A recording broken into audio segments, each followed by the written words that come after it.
ఈరోజు వారందరూ కూడా డిస్కస్ చేసుకున్నారు చాలా రోజులు.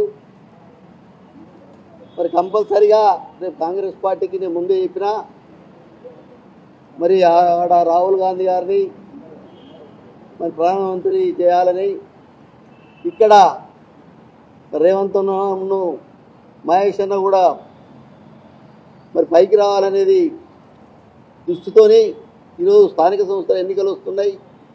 మరి ఎన్నికల్లో కూడా కలిసి పనిచేసే కార్యక్రమంలో భాగంగా అన్న చెప్పడం జరిగింది. అన్న ఆదేశాన్ని కంపల్సరీగా పాటిస్తాం, ఎందుకంటే డిసిప్లినరీ కమిటీ అన్నారు. మరి దానికి మేము సమానం కూడా చెప్పడం జరిగింది.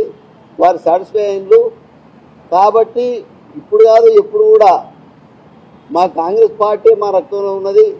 కాబట్టి ఎందులో ఉండలేము, కాంగ్రెస్ పార్టీని అయితే ఉంటాం. కాబట్టి మీ పార్టీకి రావడం జరిగింది.